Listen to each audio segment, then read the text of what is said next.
Meu filho entrou em casa sem bater. Eu estava sentado ali no sofá da frente, como sempre, com meu copo de café já frio na mão e a TV ligada num volume baixo, só para não escutar o silêncio. Ele olhou para mim com aquela cara apressada, como quem tem algo importante para dizer, mas não quer olhar nos olhos de quem vai machucar. E foi direto, sem dó, sem pausa. A sogra e o sogro vão morar aqui. Para você, pai. Já acertamos um asilo. Essas palavras vieram como uma martelada seca no peito. Não foi grito, nem ameaça. Foi pior. Foi calmo, decidido, como se eu fosse só mais um móvel velho da casa que precisava ser retirado para abrir espaço para visita. Eu só olhei para ele, respirei fundo e disse um aham, quase sem voz. Não questionei. Não chorei.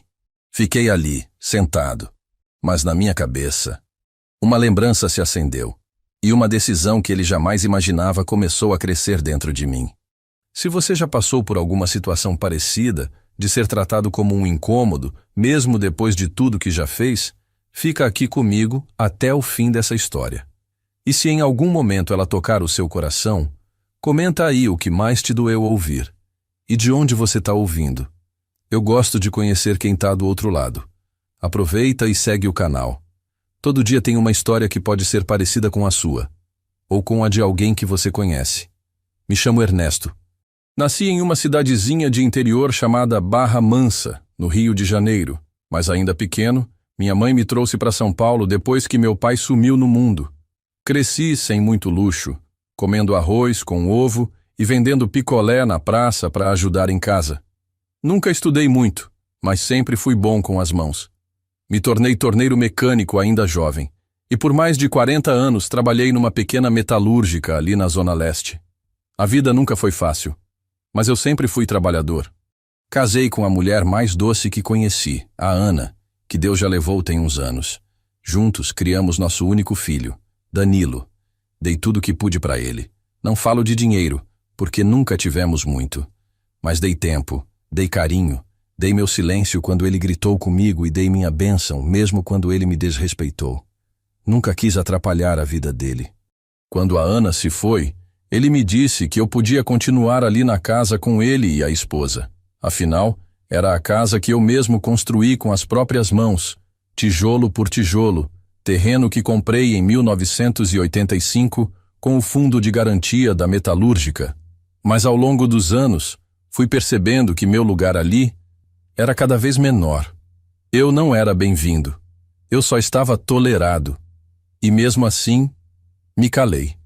Me calei quando pegaram minha caneca preferida e jogaram fora dizendo que era velha. Me calei quando vi que meu lugar na mesa foi trocado por uma planta decorativa. Me calei até quando esqueci a torneira aberta e a nora gritou que velho não devia morar com jovem. Mas aquele dia do anúncio do asilo, foi diferente. Não pela dor, mas pelo limite. Porque ali eu entendi que o que eu chamava de família não me via mais nem como humano.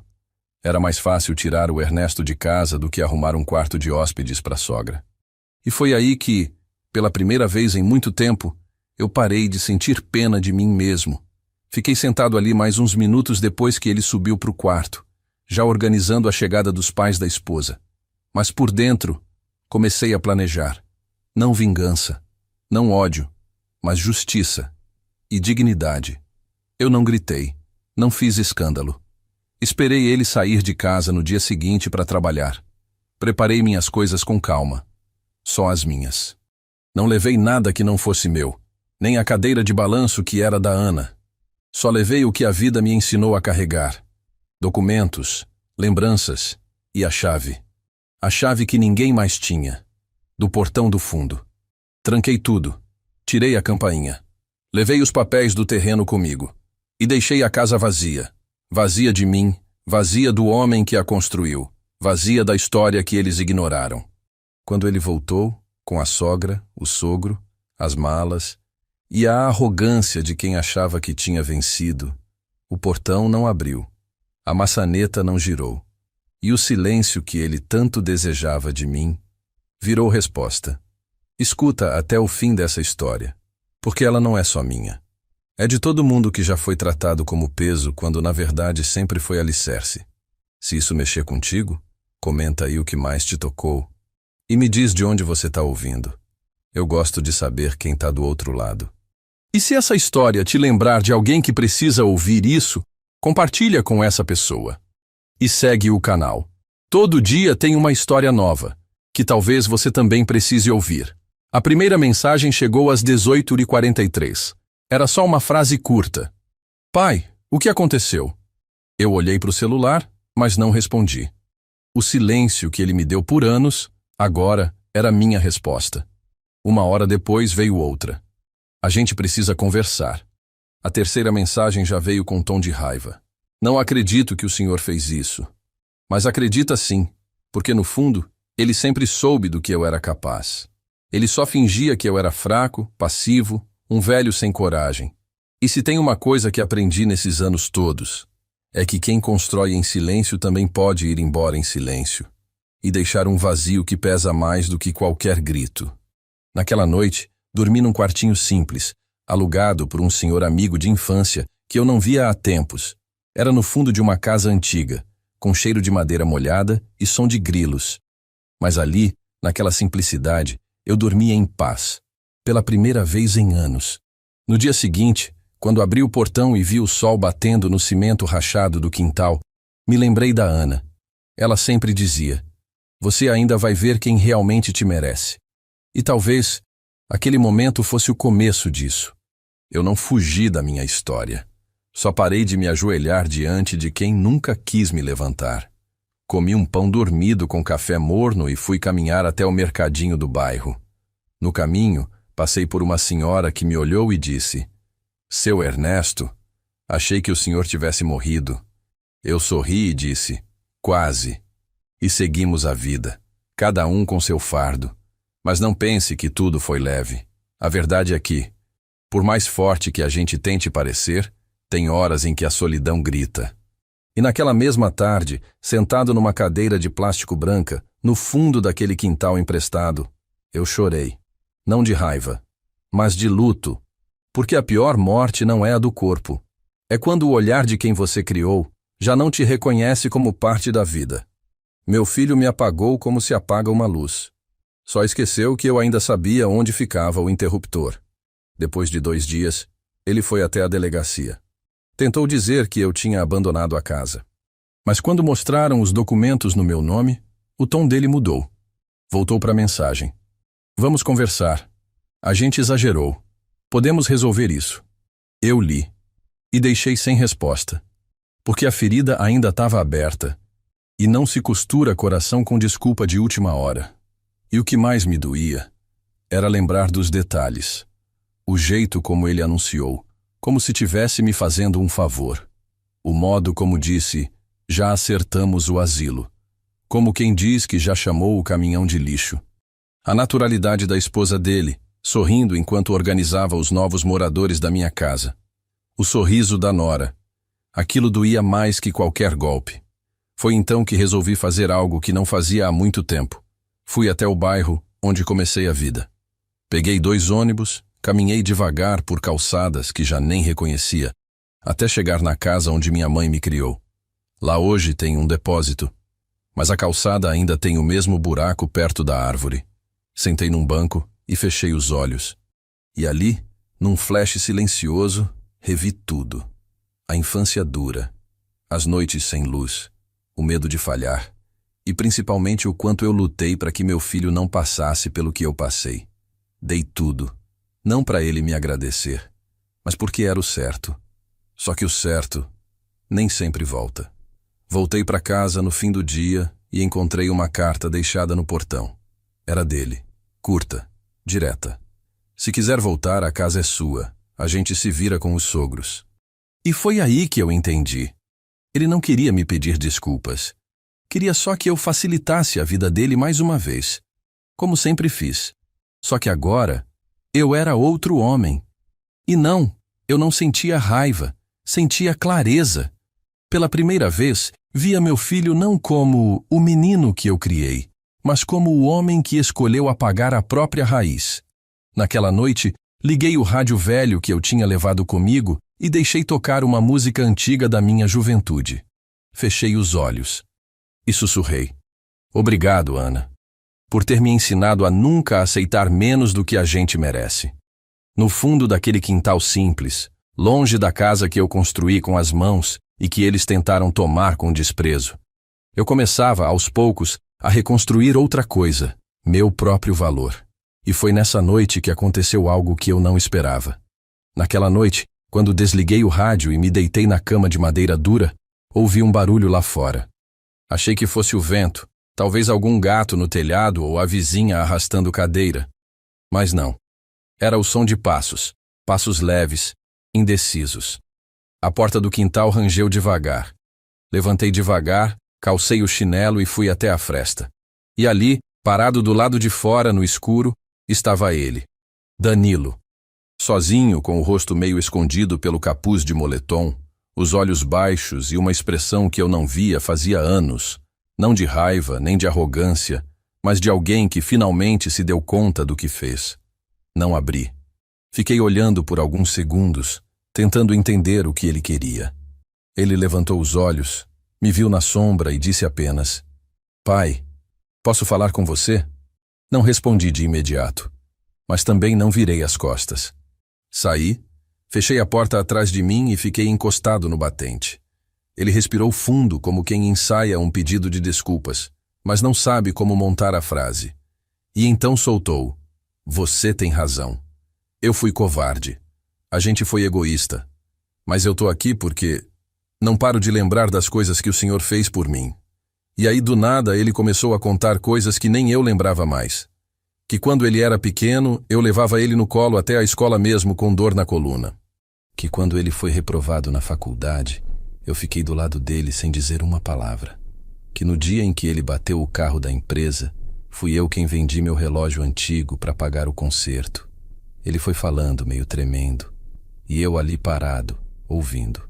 Mas meu coração não sabia se derretia ou se defendia, porque o que ele dizia agora devia ter sido dito antes, muito antes, e não ali, depois que tudo desmoronou. Ele terminou dizendo: "Pai, volta para casa, a gente dá um jeito." Mas eu olhei bem nos olhos dele e disse com a voz firme: "Filho, o problema não foi o asilo, foi a naturalidade com que vocês decidiram isso, como se eu não tivesse história, como se eu não tivesse nome, como se eu fosse só um estorvo." Ele baixou a cabeça, e pela primeira vez, vi um homem diante de mim. Não o menino mimado, não o chefe de família que pensa que manda em tudo, mas um homem quebrado. E isso me doeu mais do que qualquer outra coisa. Ver que meu filho tinha finalmente acordado, mas talvez tarde demais. Eu disse que precisava de tempo, que aquele silêncio que ele achava tão incômodo era o único que me ouvia de verdade, e que, por enquanto, era com ele que eu queria conversar. Ele entendeu. Me deu um abraço meio hesitante e foi embora. Fiquei ali no escuro mais um tempo, ouvindo os passos dele se afastarem, como quem ouve a própria vida indo embora pela segunda vez. E quando voltei para dentro, vi algo que ele tinha deixado perto do portão. Era uma caixa pequena, de papelão, e dentro tinha algo que me fez desmoronar. Todas as fotos antigas da família. Fotos que eu achava que tinham jogado fora. Tava ali o meu casamento com Ana. Tava o Danilo pequeno com o uniforme do colégio. Tava a gente sentado no quintal no aniversário de 8 anos dele, com bolo de chocolate feito em casa e refrigerante barato. Era como se ele dissesse em silêncio: "Eu lembro, eu não esqueci." Fiquei sentado a noite inteira com aquelas fotos no colo. Cada imagem era uma pancada no peito. Não por saudade, mas pelo contraste entre o que fomos e o que nos tornamos. Por que é tão fácil esquecer quem segurou nossa mão quando a gente mal sabia andar? Por que é tão fácil tratar como peso quem um dia foi base? Eu olhava para aquela foto da Ana rindo com a boca cheia de bolo e sussurrava baixinho: "Você ia saber o que fazer, né, minha velha?" Mas eu não sabia, porque meu coração estava num limbo, entre o perdão e o cansaço. No dia seguinte, uma vizinha do antigo bairro me encontrou no mercadinho e perguntou como eu estava. Respondi que estava bem. Ela me olhou de cima a baixo e disse: "Mentira sua. Coração de pai não engana ninguém. E eu ri. Porque era verdade. Eu não estava bem. Estava perdido. Pela primeira vez na vida, eu tinha tomado uma decisão para mim. Mas o preço era alto. A dor de romper com quem você ama é uma dor que não sangra por fora, mas por dentro ela corrói. Ainda assim eu sabia. Voltar atrás seria trair tudo o que aprendi. Não dá para ensinar respeito, aceitando desrespeito. Voltei para casa, ajeitei as fotos num cantinho do quarto e escrevi uma carta. Não para ele, para mim. Uma carta de lembrança e despedida. Nela, escrevi tudo o que eu lembrava da infância dele. As vezes que eu fiquei doente e mesmo assim fui trabalhar para comprar o presente de Natal. As vezes que deixei de comer carne para que ele tivesse mais no prato. As noites que esperei ele voltar da balada só para ter certeza de que estava vivo. Quando terminei de escrever, dobrei o papel e guardei na carteira. Porque no fundo, aquela era a minha prova de que eu fui pai. E fui inteiro, mesmo quando fui ignorado. Naquela noite sonhei com a Ana. Ela não dizia nada. Só me olhava, com aquele olhar sereno de sempre, como quem aprova em silêncio. Acordei com o coração apertado, mas em paz, porque eu sabia que, apesar de tudo, eu ainda tinha a mim. E isso, ninguém podia tirar. E foi só então que percebi algo estranho na caixa das fotos. Um envelope, bem no fundo, com meu nome escrito à mão. Mas a letra não era do Danilo. O envelope era antigo. Papel amarelado, dobra gasta, cheiro de gaveta esquecida. Meu nome estava escrito ali com uma letra trêmula, mas familiar. Abri com cuidado, como quem abre um baú de lembranças que não tem certeza se quer mesmo lembrar. E ali dentro, encontrei a letra da Ana. Era uma carta dela. Uma que eu nunca tinha lido. Feita provavelmente antes dela partir. Comecei a ler devagar, sentindo cada palavra como se fosse uma última conversa. Ernesto, se um dia você estiver lendo isso, é porque a vida te empurrou para um lugar de dor. E se tem uma coisa que eu aprendi ao seu lado, é que você sempre suportou tudo calado, com dignidade. Mas por dentro sofria mais do que deixava transparecer. A voz dela parecia viva dentro de mim. Eu podia até imaginar o tom sereno, a pausa entre as palavras, o cheiro do café que ela tomava antes de escrever. A carta continuava. Se o Danilo falhar contigo, lembra que você foi mais do que um pai. Você foi chão. E quem é chão, não precisa pedir para ser lembrado. Eles vão cair. E quando olharem para baixo, vai ser você ali. Meus olhos se encheram d'água. Mas não era tristeza. Era gratidão. Aquela mulher me conhecia mais do que eu mesmo. A carta era um abraço vindo do passado, na hora exata. Você não precisa se curvar para reconquistar lugar nenhum. Seu lugar nunca saiu de você. Dobrei a carta com cuidado, beijei o papel e coloquei junto das fotos. Fiquei um tempo ali parado, com as mãos tremendo, sentindo o mundo girar devagar em volta de mim. A carta da Ana era mais do que um consolo. Era uma luz, daquelas que iluminam não para mostrar o caminho de volta, mas para te lembrar que você nunca se perdeu de verdade. E foi aí que uma ideia nasceu dentro de mim. Uma ideia simples, mas que queimava no peito. Contar minha história. Não para me defender, nem para acusar, mas para registrar, para deixar claro quem eu fui. E talvez, se um dia o Danilo tivesse coragem de me ouvir de verdade, ele pudesse saber quem era o homem que ele tentou enterrar em vida. Peguei um caderno antigo que encontrei na gaveta do criado mudo do quarto e comecei a escrever. Primeiras palavras saíram duras, lentas, arranhando o papel. Mas depois vieram como cachoeira. Comecei com: filho, antes de decidir meu destino, era importante que você soubesse de onde eu vim. E fui escrevendo como se estivesse limpando a alma. Contei da infância sem pai, da primeira bicicleta que eu nunca tive, das vezes que dormi com fome, mas acordei sorrindo para não assustar sua avó. Falei do primeiro emprego, da metalúrgica, do meu crachá que guardo até hoje. Contei do dia que conheci sua mãe, do nosso primeiro beijo no portão da casa velha, do nosso casamento no salão de festas emprestado da igreja. Escrevi com detalhes o dia em que pegamos a chave da casa nova. O tijolo ainda fresco, o cheiro de tinta e o sorriso da Ana dizendo: aqui a gente vai ser feliz. E fomos, por muito tempo, mesmo com as contas apertadas, com a vida puxando para baixo. A gente segurou firme e segurou você junto. Escrevi sobre as noites que passei sentado na beirada da cama, sem conseguir dormir, porque você tinha saído sem avisar. Das vezes que vendi minhas coisas para cobrir tuas dívidas. Dos dias que fiquei em pé, firme, mesmo com o coração desmoronando por dentro. Teve uma vez que eu levei um calote de um colega de serviço e mesmo assim não deixei faltar o seu presente de aniversário. Lembro até hoje, um carrinho azul que você destruiu no mesmo dia, de tanta empolgação. E eu ri, porque não importava o objeto, importava o teu sorriso. E era isso que eu fazia, construía sorrisos com o pouco que tinha. Só que hoje, parece que tudo isso sumiu da memória de vocês. A carta tomou 3 páginas. No fim, escrevi: não preciso que você me aceite de volta. Só quero que nunca esqueça quem foi que te segurou quando você não tinha força nem para ficar em pé. Dobrei com cuidado, coloquei num envelope branco e levei até o correio. Simples. Sem nome completo, sem aviso de recebimento, só uma entrega direta, como sempre foi o meu jeito. Voltei caminhando devagar, respirando fundo o ar daquela manhã gelada. E pela primeira vez, aquele bairro antigo onde eu estava morando me pareceu acolhedor. Não tinha luxo, não tinha conforto, mas tinha algo que a casa anterior já não oferecia fazia tempo: respeito. Aos poucos, fui voltando a ser eu mesmo. Comecei a ajudar o dono do salão de barbeiro ali da esquina. Um rapaz novo, bom de conversa, que me reconheceu logo no primeiro dia. Seu Ernesto, o senhor cortava o cabelo do meu pai no tempo do Centro Antigo. Ri. E ele me perguntou se eu queria dar uns cortes ali de vez em quando. Aceitei. Coloquei o avental pela primeira vez depois de anos. Tesoura na mão, barba feita, postura ereta.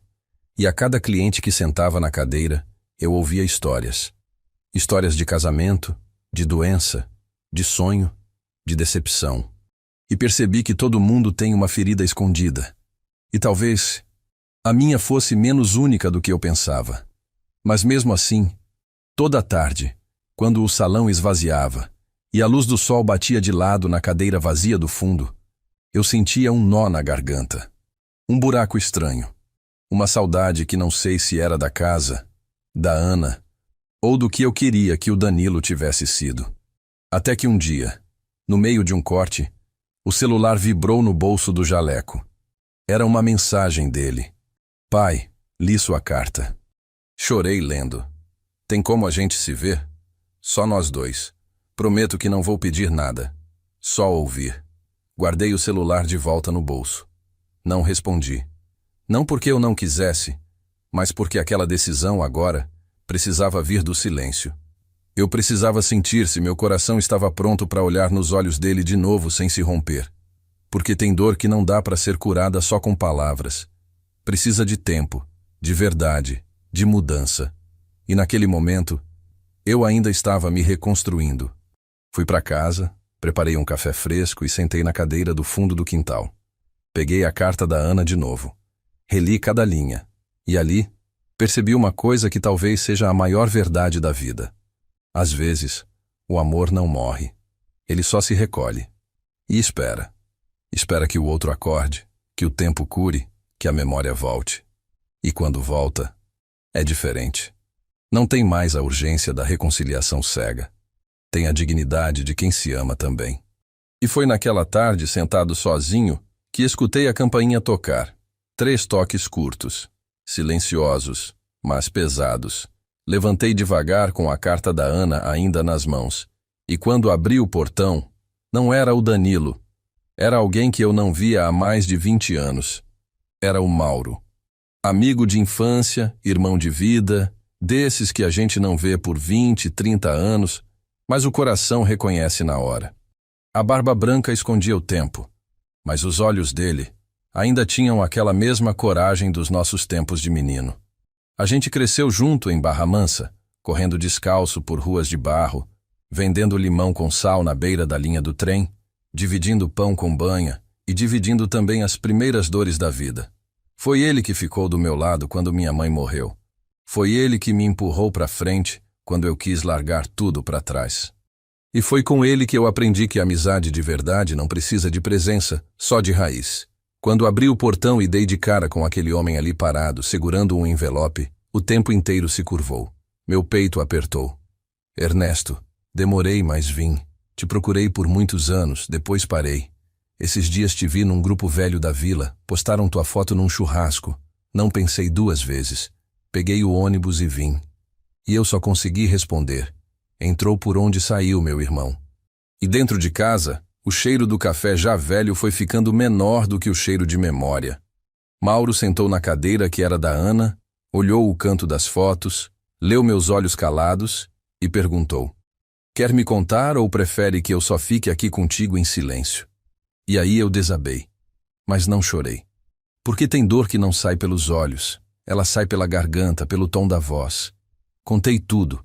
Da casa que construí com as mãos, do filho que esqueceu disso, da frase seca: já acertamos um asilo. Da chave que eu tinha, do portão que tranquei, da caixa com as fotos que ele deixou como quem tenta costurar um buraco que já é mar aberto. E por fim, contei da carta. A carta da Ana. Aquela voz vinda do passado que me lembrava quem eu era. Mauro ficou quieto por muito tempo. Só mexia a xícara devagar como se remexesse junto minhas lembranças. Quando falei da carta que escrevi para o Danilo e da resposta dele pedindo para conversar, ele olhou nos meus olhos e disse: "Você sabe que ele não está pronto. E talvez nunca esteja. Mas você tá. Porque escrever aquela carta foi mais por você do que por ele." E ele tinha razão. Escrever foi um jeito de não explodir, de não virar pedra. Foi um grito abafado feito com letra cursiva. Antes de ir embora, ele me entregou um envelope com 2 coisas: um número de telefone e um cartão com letras pequenas. Era de uma casa de convivência para idosos, onde ele fazia trabalho voluntário. Não é asilo, Ernesto, é lugar de escuta. Vai lá um dia. Você vai ver quantas histórias parecidas com a sua existem. Gente que deu tudo e que na velhice virou sobra. Guardei aquilo na gaveta. Não para esquecer, mas para respeitar o tempo certo de abrir. Nos dias que se seguiram, algo mudou em mim. O reencontro com Mauro me despertou coisas que eu nem lembrava mais que existiam. Vontade de andar devagar pelas ruas, olhar vitrines sem pressa, cumprimentar desconhecidos só para ouvir um "bom dia" de volta. Voltei a trabalhar uns dias na barbearia da esquina. O dono, jovem e curioso, me tratava com respeito. Me chamava de Mestre Ernesto. E ali, com a tesoura na mão, cada corte era um pedaço da minha alma sendo costurado de volta. Os clientes contavam histórias de casamento, de doença, de perdas, de filhos ingratos e de netos que eles criavam como filhos. E em cada relato, eu via pedaços da minha própria história.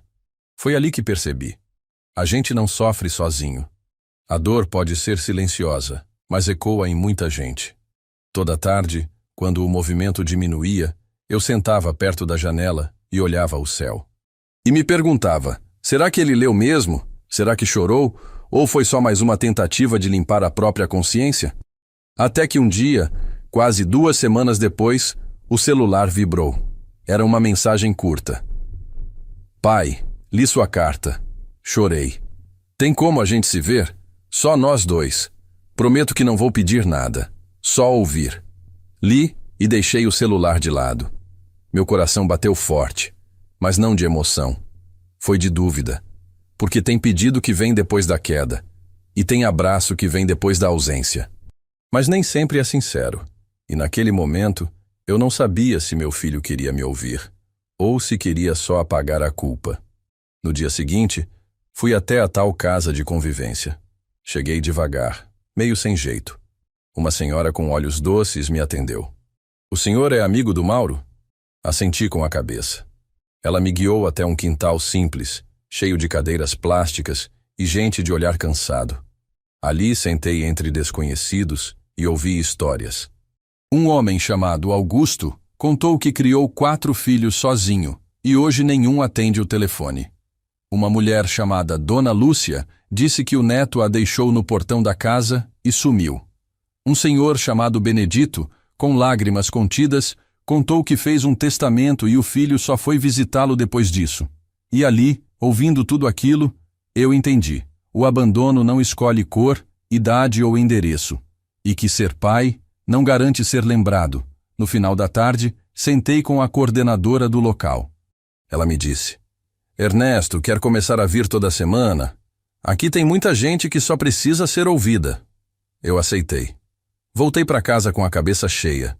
No caminho, vi uma banca vendendo cadernos. Comprei um novo, azul, capa dura.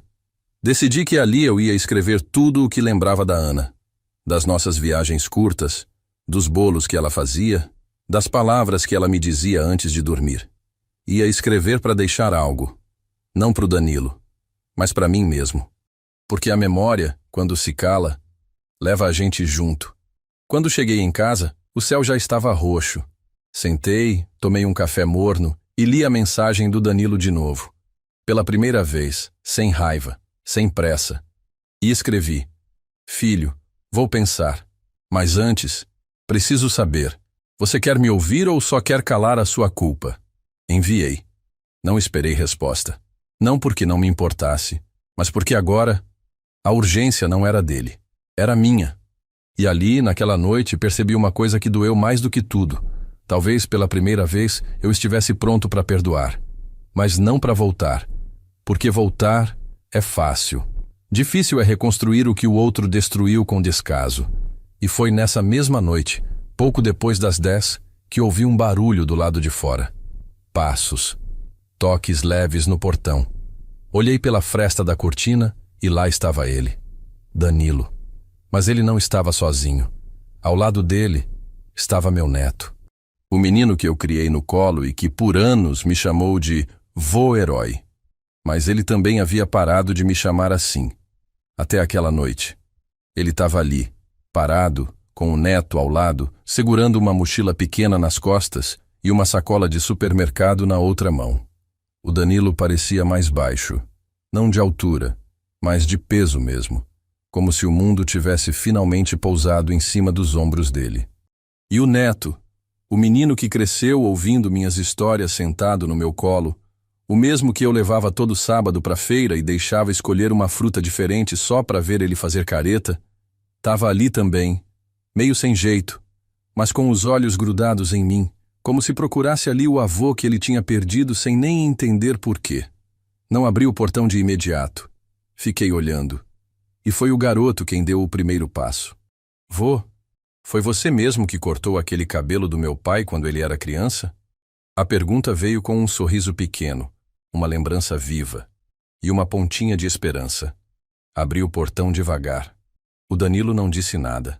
Abaixou os olhos como quem carrega um pedido de perdão na alma, mas ainda não encontrou as palavras certas. Quem entrou primeiro foi o neto. Me deu um abraço forte, apertado, daquele que segura por mais de 5 segundos. E ali, no peito dele, senti um choro contido. Eu senti sua falta, vô. A mamãe dizia que o senhor estava viajando. Eu só respondi: Tava, filho. Tava voltando para mim. Levei os dois para dentro. Fiz café. O neto foi direto para as fotos no canto do móvel. Apontou para uma antiga, dele com a Ana no colo. Essa era a avó Ana, né? Ela me dava bala escondido do papai. E o Danilo, sentado na cadeira onde Mauro havia estado dias antes, continuava calado. Até que falou: Pai, eu vim aqui porque eu errei. E sei que você não precisa me aceitar de volta.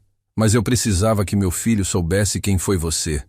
As palavras vieram sem ensaio, mas com verdade. Pela primeira vez, não era um pedido de reconciliação com pressa. Era um reconhecimento sem escudo. E eu ouvi. Deixei ele falar.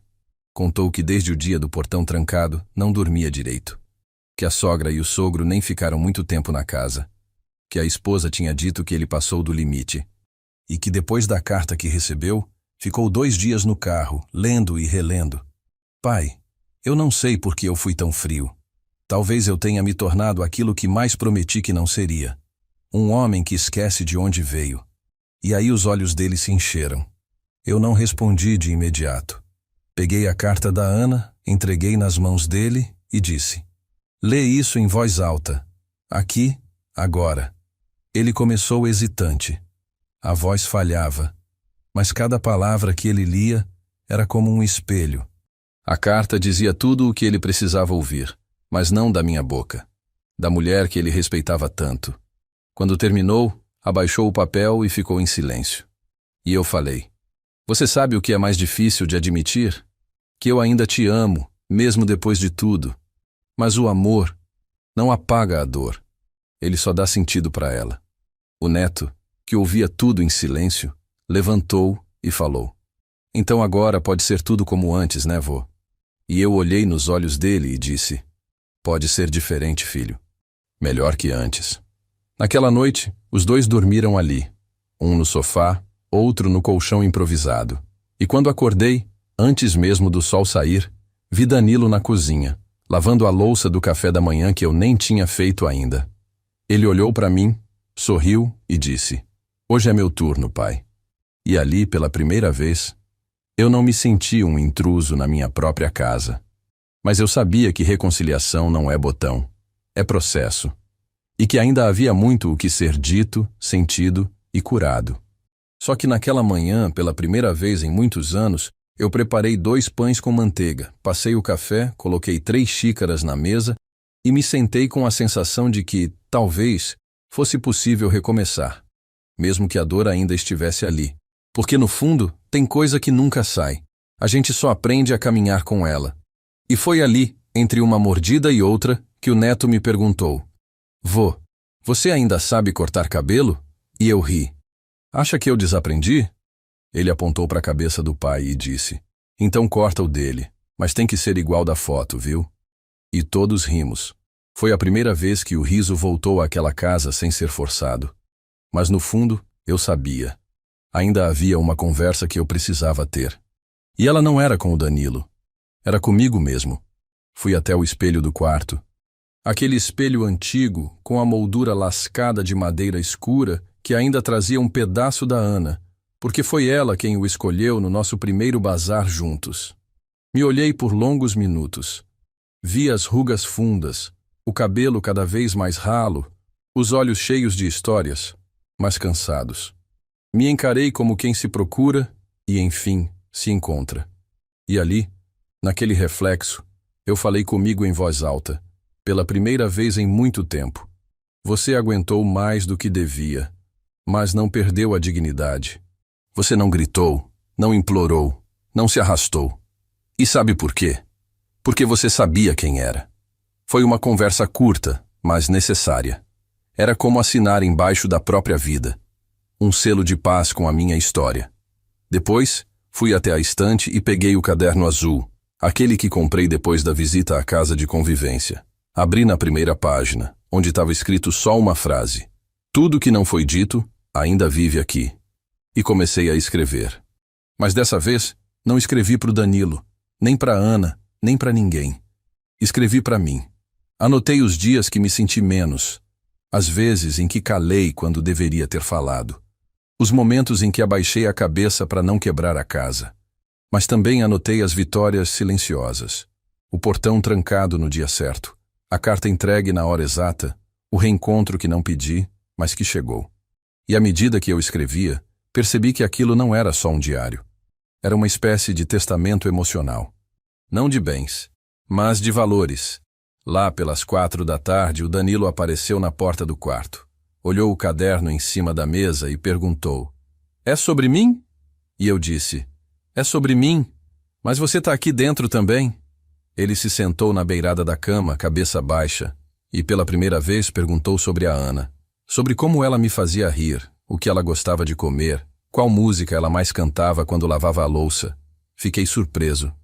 Meu filho, aquele homem que um dia quis me colocar num asilo, agora me pedia por memórias.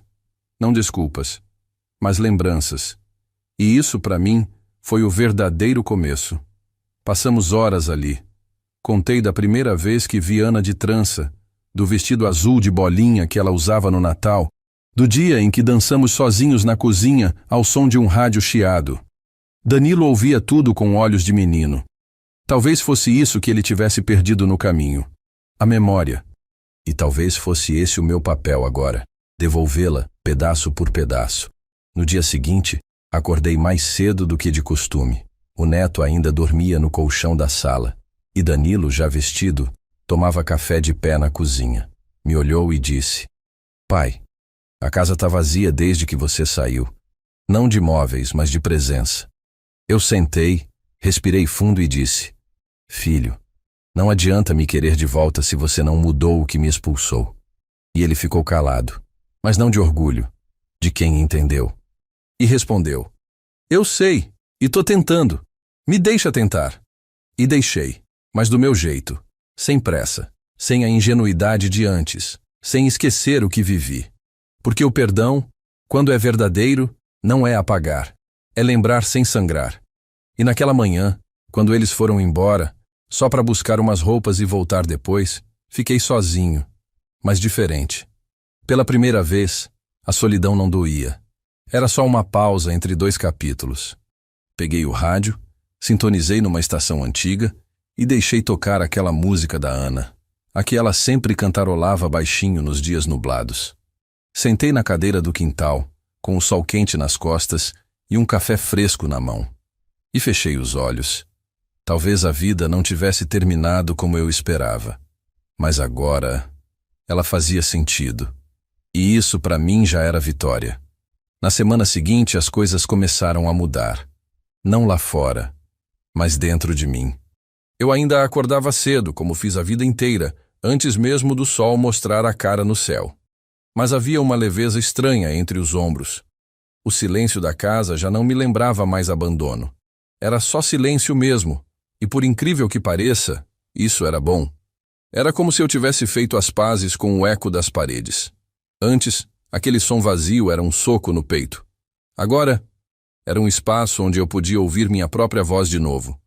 O neto vinha quase todo fim de tarde. Sentava comigo no quintal, mexia nas ferramentas velhas da caixa de madeira que ficou comigo desde a época da metalúrgica.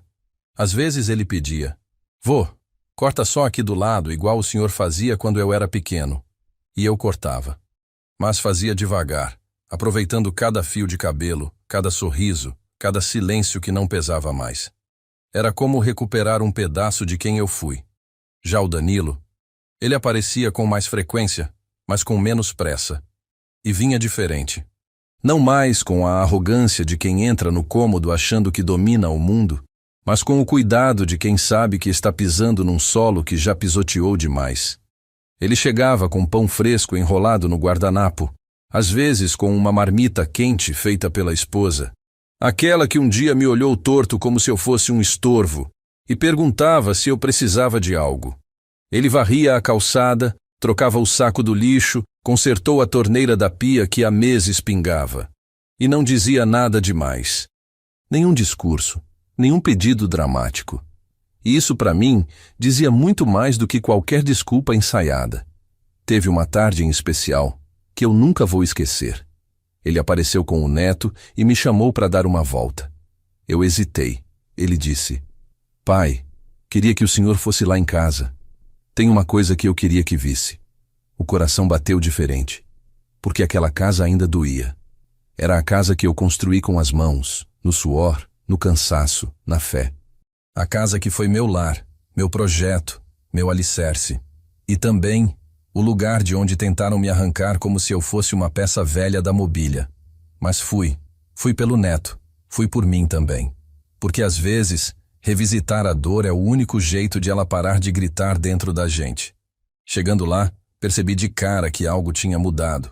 Não era a pintura, nem a cerca, nem os móveis novos. Era o ar. O jeito como a casa me recebia. A cadeira da sala, aquela que a sogra usava, já não estava mais lá.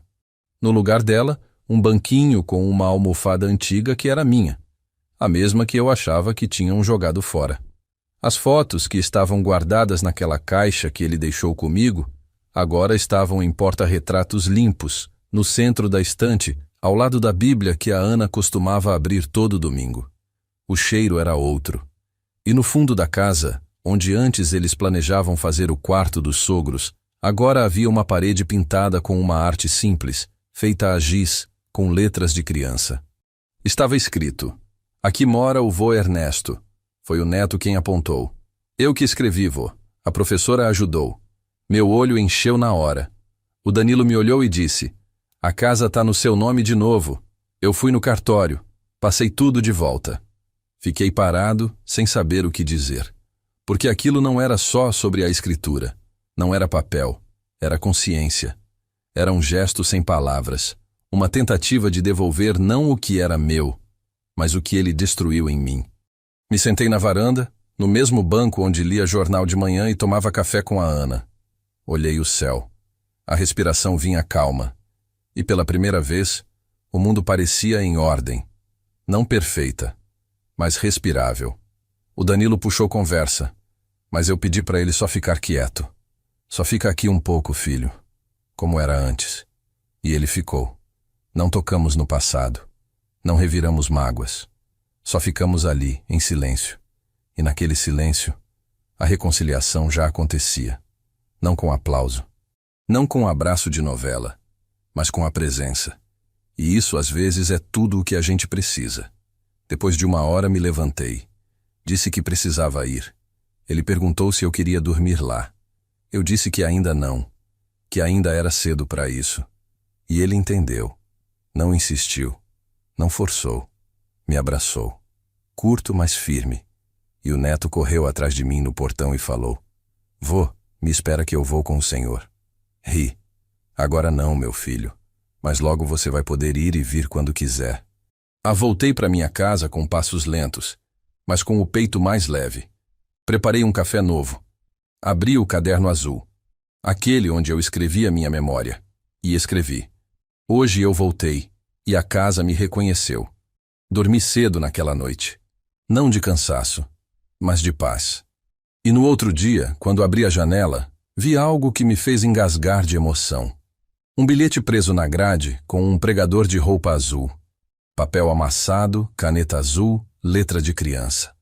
Era do meu neto. Dizia: vô, quando o senhor vem dormir com a gente, o papai disse que agora o quarto do senhor é o melhor da casa. Fechei os olhos, sorri e sussurrei: talvez amanhã, filho, ou depois, mas eu vou. Porque às vezes, a justiça emocional não vem num tribunal, nem num pedido de perdão de joelhos. Às vezes, ela vem num bilhete infantil, escrito com mão pequena e verdade grande, deixado na grade de manhã. E isso, ninguém tira da gente. Ninguém. Começou com uma ligação inesperada. Era a nora. A mesma que, tempos atrás, cruzou os braços no canto da sala, enquanto o filho dela, com frieza calculada, dizia que já tinham acertado um asilo para mim. A mesma que jamais ergueu a voz para me defender, nem ao menos para perguntar se eu queria, se eu precisava, se eu me sentia bem. E agora, ali estava ela, me chamando pelo nome. Não de forma seca, nem automática, mas com respeito. Seu Ernesto. Eu queria pedir licença para falar com o senhor. Aquilo me paralisou por um instante, porque não era só o jeito que ela disse, era o que estava por trás. Uma tentativa de costurar algo que foi rasgado há muito tempo. Respirei fundo, encostei melhor na cadeira e continuei ouvindo. A gente está preparando um jantar aqui em casa. Só nós 3. Eu, Danilo e o Felipe. O Felipe queria muito que o senhor viesse. Mas não por obrigação, por vontade. Ele sente sua falta. Fiquei em silêncio por uns bons segundos. E não foi para fazer charme. Foi para escutar meu próprio coração, que naquele instante parecia dividir um território apertado entre o medo de se machucar de novo e a esperança de ver um fio de afeto verdadeiro sendo puxado do meio daquele emaranhado todo. No fundo, eu sabia que não era apenas um jantar. Era um gesto, um passo, talvez um teste, um convite para algo que podia se tornar um recomeço, ainda que cheio de marcas e cicatrizes. Aceitei, mas deixei claro que não chegaria cedo. Eu precisava de tempo. Tempo para mim, para me vestir, para respirar, para andar devagar pelas calçadas da vida, até ter certeza de que meu corpo e meu espírito estavam alinhados para atravessar aquele portão mais uma vez. Escolhi a camisa azul de linho, a mesma que a Ana dizia que me deixava mais senhor de mim. Não porque quisesse impressionar ninguém, mas porque naquele dia Eu precisava me lembrar de quem eu era. Passei um pouco da colônia que costumava usar nos domingos, só nas mãos, como sempre fiz. Olhei no espelho por um tempo longo demais.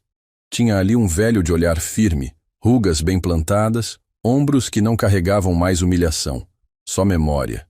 E fui. Fui andando, sentindo cada passo, cada farol, cada cachorro latindo, cada janela acesa. Era como atravessar meu passado a pé, e aos poucos, o medo ia se dissolvendo dentro da minha própria dignidade. Quando cheguei, a primeira coisa que vi foi o Felipe correndo até mim. Ele tinha crescido, mas os olhos ainda eram os mesmos. Olhos de menino puro. Me abraçou com força, como quem segura o galho mais firme no meio de um rio bravo. Vô, a gente fez sua comida preferida, estrogonofe. E eu ri, porque nem era a minha preferida. Mas era a que eu mais fazia para ele quando era pequeno, porque era fácil, e ele sempre pedia com batata palha. E ver ele lembrar disso já me desmontava por dentro. Entramos. A casa estava diferente, não na decoração, mas no ar, no cuidado, no silêncio respeitoso que envolvia tudo. Na mesa, 3 lugares arrumados com capricho, um guardanapo dobrado com cuidado, um arranjo pequeno de flores amarelas, igual aos que a Ana gostava de comprar na feira. E sobre o prato, uma foto, minha com a Ana. Eu mais jovem, ela com aquele sorriso calmo que segurava minha vida. E o Danilo no colo, ainda bebê. Fiquei parado olhando. Foi o Danilo quem falou com a voz baixa. A gente achou no fundo de uma caixa. Era da mamãe, Felipe, que teve a ideia de colocar aqui. Sentei. Não falei nada. E ninguém falou. Só o som dos talheres, o cheiro do arroz soltinho, as piadas do Felipe sobre a professora da escola e o vapor quente subindo da travessa. E por um instante, aquilo pareceu um lar de novo. O jantar foi simples, sem discursos, sem justificativas. E isso foi o mais bonito. A naturalidade com que se sentaram comigo à mesa, sem tensão. Eu sabia que muita coisa ainda não tinha sido dita, mas também sabia que, às vezes, é no silêncio que as coisas se consertam. Depois da sobremesa, gelatina com leite condensado, como o Felipe gostava, Danilo me chamou no quintal. Caminhou comigo devagar até o fundo da casa. Parou diante de uma porta e disse: Pai, esse aqui é o seu quarto. Se um dia o senhor quiser ficar, uma noite, um fim de semana, ou nunca. Mas agora ele existe. Abri a porta devagar. A cama era simples, arrumada com zelo. Um lençol azul claro. Uma mesinha com um rádio antigo, o mesmo modelo que eu tinha no quartinho da barbearia. E na parede, uma moldura com uma foto. Eu segurando o Felipe no colo, quando ele era só um bebê bochechudo. Um silêncio pesado caiu ali, mas era um silêncio bom. Como se o tempo todo aquela ausência tivesse sido ouvida. E agora finalmente respeitada. Olhei para o Danilo. E ele disse com os olhos marejados: Eu não sei se dá para consertar tudo, mas a gente pode começar limpando o lugar onde a gente caiu. Voltei para minha casa tarde naquela noite. Caminhei devagar, não por cansaço, mas por reverência ao momento. Entrei, tirei os sapatos, preparei um café simples, sentei na varanda. O céu estava limpo, as estrelas piscando fracas, como quem observa a gente de longe sem querer se intrometer. E ali, naquele silêncio da madrugada, me veio uma lembrança da Ana. Ela dizia sempre, depois das nossas brigas pequenas: A gente nunca volta para o mesmo lugar, Ernesto, mas volta com o coração em paz. E isso já basta. E eu entendi. Porque ali, sentado sozinho, eu não me sentia vazio. Me sentia inteiro, reconhecido, amado. Talvez não do mesmo jeito de antes, mas de um jeito que eu podia aceitar. Na manhã seguinte, quando abri a janela, encontrei um bilhete preso na grade, com pregador azul de plástico. Era do Felipe. Papel dobrado, letra de criança, escrita com caneta azul. Dizia: Vô, quando o senhor vem dormir com a gente, o papai disse que agora o quarto do senhor é o melhor da casa. Tem até seu rádio. Segurei aquele papel com as 2 mãos. Me encostei na porta e fiquei ali, sorrindo sozinho. Não porque tudo estava resolvido, mas porque agora já não havia pressa para resolver. O tempo era meu aliado, e eu sabia que cedo ou tarde eu voltaria para aquele quarto. Não como hóspede, não como um velho aceito por pena, mas como quem volta porque quis e porque fez por merecer. Porque às vezes a justiça não grita, ela sussurra num bilhete infantil, deixado na grade pela manhã. E isso, meu amigo, isso ninguém apaga. O domingo amanheceu calmo. O céu tinha aquela cor meio branca de nuvem fina, sem sol forte, mas também sem ameaça de chuva. Era o tipo de dia que a Ana gostava. Ela dizia que domingo assim era bom para relembrar. Nem alegre demais, nem triste demais, só silencioso. Eu acordei antes das 6. Já estava com o corpo acostumado a esse horário desde os tempos da metalúrgica. Fiz meu café do jeito antigo, coado no pano, forte, amargo e com o barulho da chaleira enchendo o silêncio da cozinha. Sentei na cadeira da varanda com a xícara na mão e fiquei olhando a rua vazia. E pela primeira vez em muito tempo, eu não me perguntei o que tinha dado errado.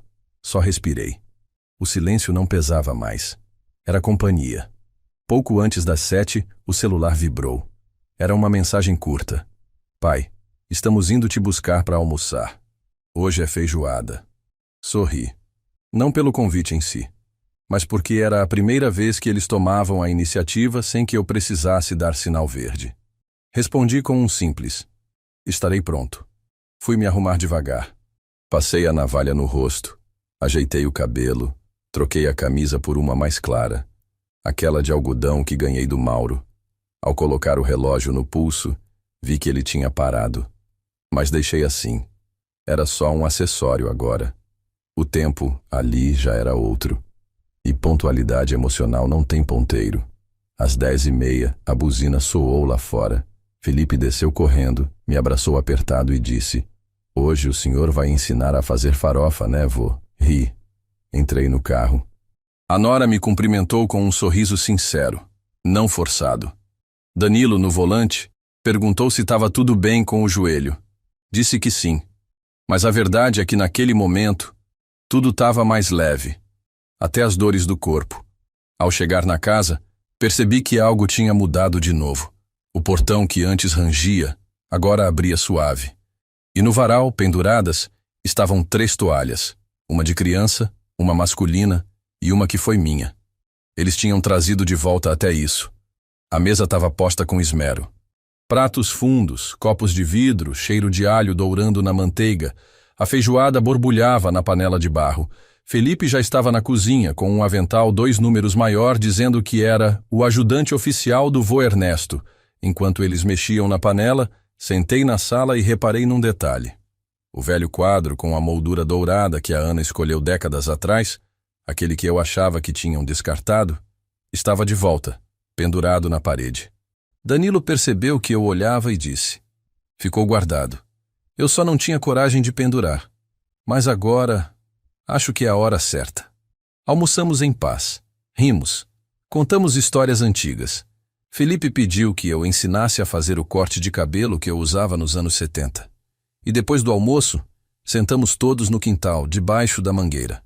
Danilo puxou uma caixa com lembranças. Nela estavam fotos, cartas, até um caderno antigo da Ana com receitas. Foi nesse momento que a nora se virou para mim e disse: seu Ernesto, eu errei muito com o senhor. Achei que o tempo fosse ensinar as coisas sozinho, mas entendi que tem coisa que só se aprende olhando nos olhos. Me desculpa. Fiquei em silêncio. Não porque duvidei, mas porque o silêncio era perdão. E ela entendeu. Mais tarde, antes de ir embora, Felipe me levou até o antigo quartinho, aquele que agora era o meu quarto. Tinha um cobertor novo na cama, uma Bíblia aberta no Salmo 71 e um porta-retrato com a frase escrita à mão por ele mesmo: lugar de vô é onde mora o amor. Sentei na beira da cama, passei a mão no lençol, fechei os olhos e disse para mim mesmo, sem pressa, sem barulho: agora sim. Naquela noite dormi ali, pela primeira vez desde tudo. Não como hóspede, mas como parte da casa. E quando acordei na madrugada, vi Felipe dormindo no colchão do lado, como fazia quando era pequeno. Me olhou com olhos entreabertos e disse: "Tá aqui de novo, né, vô?" E eu respondi: "Dessa vez, pra ficar." O domingo amanheceu calmo. O céu tinha aquela cor branca de nuvem fina, sem sol forte, mas também sem ameaça de chuva. Era o tipo de dia que a Ana gostava. Ela dizia que domingo assim era bom para relembrar. Nem alegre demais, nem triste demais, só silencioso. Eu acordei antes das 6, como sempre fiz a vida inteira. O corpo já se levanta no automático. Preparei meu café do jeito antigo, coado no pano, forte, sem açúcar. Sentei na cadeira da varanda com a xícara na mão e fiquei olhando a rua vazia. Pela primeira vez em muito tempo, não me perguntei o que tinha dado errado. Só respirei. O silêncio não doía mais. Ele era só isso, silêncio. Pouco depois das 7, meu celular vibrou com uma mensagem curta. "Pai, estamos indo te buscar para almoçar. Hoje é feijoada." Sorri, não pelo prato, mas pelo gesto.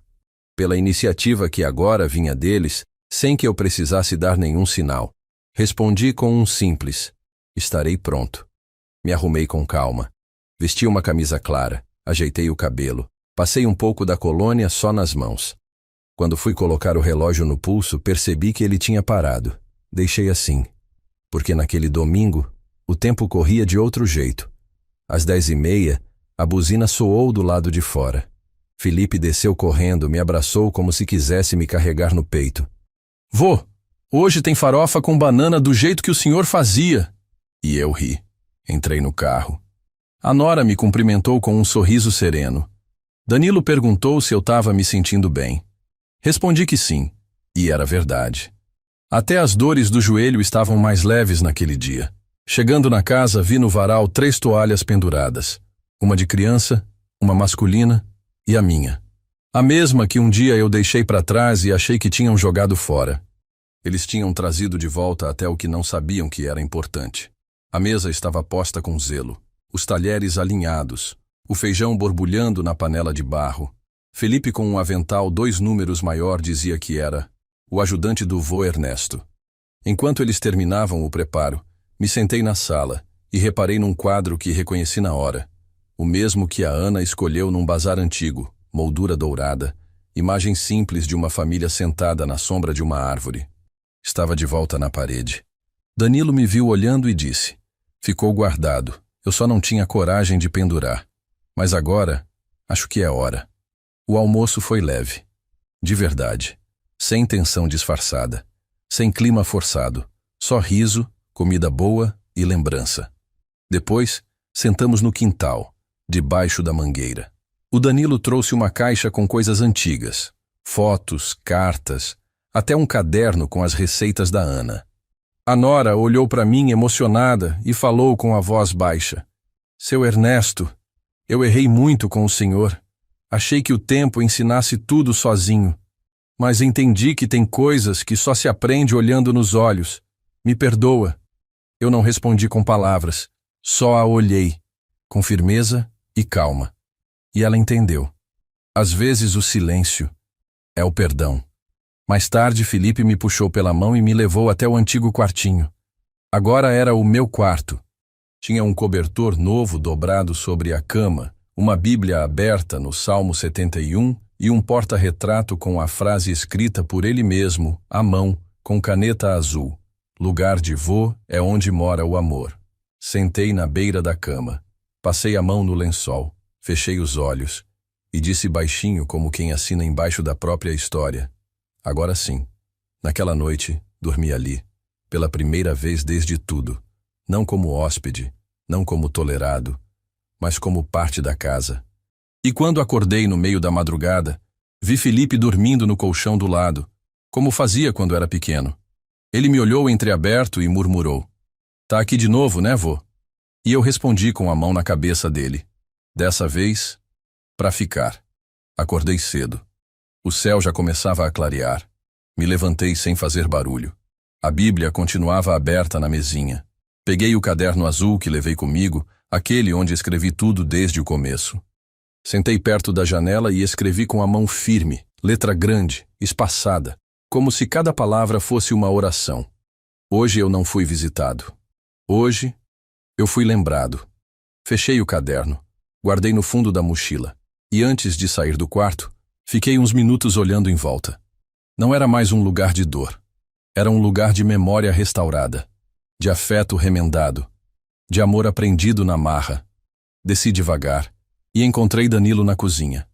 Ele sorriu. Me entregou uma xícara e disse: "Pai, hoje quem fez o café fui eu." Tomei um gole, estava forte, quase amargo, igualzinho ao meu. Sorri. Então aprendeu direitinho. Quando fui embora, Danilo me acompanhou até o portão. Parou, respirou fundo, tirou uma chave do bolso e disse: "Essa aqui é sua. Se um dia o senhor quiser entrar, sem bater, sem avisar, sem pedir, a casa é sua." Peguei a chave. Olhei para ele com calma e respondi: "A chave não é o que me dá o direito de entrar, filho. É o respeito." Ele assentiu com os olhos cheios. Me abraçou, apertado, sem dizer mais nada, e eu abracei de volta. Não com raiva esquecida, mas com amor que sobreviveu. Voltei para minha casa em silêncio.